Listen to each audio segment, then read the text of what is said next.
Coming up this morning, neighbors of a Mathiston couple react to their tragic death. And Attorney General Jeff Sessions is set to testify to the Senate Intelligence Committee today.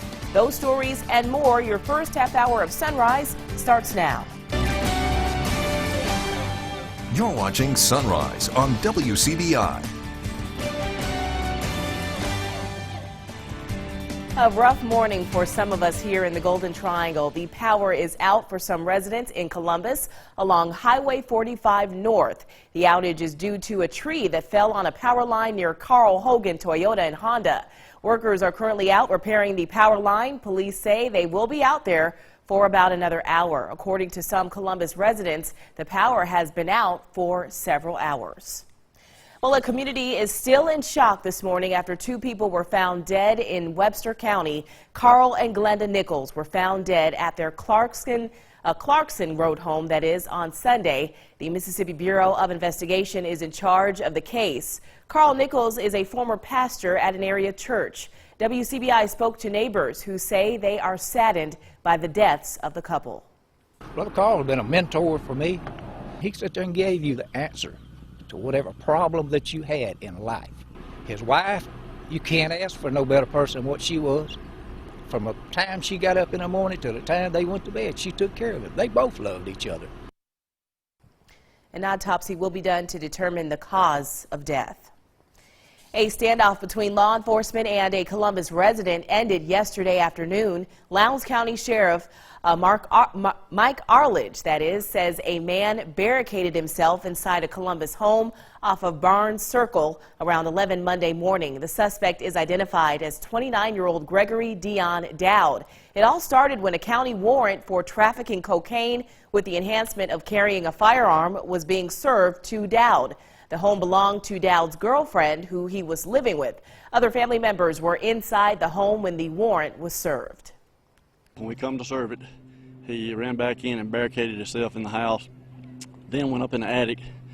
After a little period of time, we backed out and waited, and then we decided to do several different police strategies to try to get him to come out.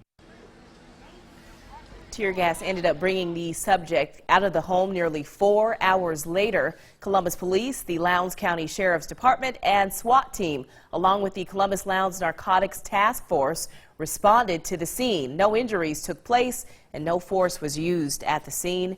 Sheriff Outage says the suspect could be facing other possible charges after the standoff. Tupelo police will charge one man in connection with a shooting early Sunday at a Waffle House. 24-year-old Nicholas Pack will be charged with aggravated assault. Police say Pack was involved in a shooting at the Waffle House at 2:30 Sunday morning. Two people were taken to the hospital. One is in critical condition, the other in good condition. Police say Pack turned himself into authorities Sunday evening. There's no word yet on what started the shooting. Pack is expected to have his bond set today. Tupelo police are looking for a suspect's vehicle involved in a drive-by shooting last night. It was around 6 p.m. when authorities say gunfire erupted near Hancock Park. Witnesses reported hearing several shots. Luckily, no one was injured. Police are looking for a charcoal gray Charger with a stripe on the side. If you have any information, call law enforcement. It is time to get a first look at our morning forecast. Here's meteorologist Alex Puckett. Alex, good morning. To you, Renee. Good morning to all of you out there. Starting off the view of our Alpha Insurance sky cams, both in Tupelo and in Columbus. Staying quiet to kick things off this morning. Just a few clouds here and there. Temperatures in the 70s to kick things off. And those dew points in the upper 60s and lower 70s, meaning once again it's another muggy start to our morning. As we go through the rest of the day today, temperatures again going to climb to near 90 degrees. We'll keep the chance in for a few widely scattered showers and storms. It looks like more spots than not will stay dry as we go through the day today, but with the added humidity, that heat index or feels like temperature going to be in the mid-90s. A couple spots might creep up into the upper 90s today, so a very warm and humid day in store for us. We're going to continue this pattern through the week this week, and in fact, those heat index numbers, this is not the hottest it's going to get over the week. I'll have details on that, your rain chances for the rest of the week, and your full 7-day forecast coming up in a few more minutes. Renee? All right, Alex, thank you for that update. A big day on Capitol Hill in the ongoing investigation into Russia's meddling in the 2016 election. Attorney General Jeff Sessions will face questions from the Senate over his connections to the Russian ambassador and any connections he has to the firing of FBI Director James Comey. Weijia Jiang has more from Washington. It's great to be here and celebrate this group. Attorney General Jeff Sessions praised President Trump and fellow cabinet members Monday ahead of his testimony before the Senate Intelligence Committee today. He's expected to face questions about his contacts with Russia's ambassador to the U.S. during the presidential campaign.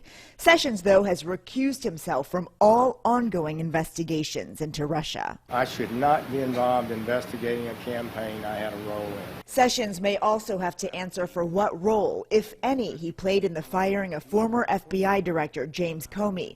Comey, during his testimony to the Senate, hinted there might be more to Sessions' recusal. We also were aware of facts that I can't discuss in an open setting. Sessions will have the option to avoid some questions by citing executive privilege, a move the White House has not ruled out. I think it depends on the scope of the questions, and it would be to get into a hypothetical at this point would be premature. The Attorney General may also be asked if there are tapes of the president's private conversations with Comey, as Mr. Trump suggested last month, but refused to confirm Monday. Mr. President, are there tapes of you and Jim Comey at the Oval Office? Thank you. The Secret Service revealed yesterday it is unaware of any recording devices inside the Oval Office.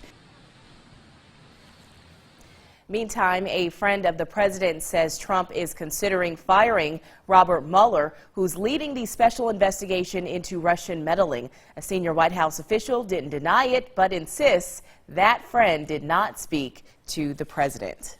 Well, still to come, meteorologist Alex Puckett will have a full look at our Tuesday forecast. But first, the city of Eupora elects its first African-American mayor. We'll hear more from him after the break.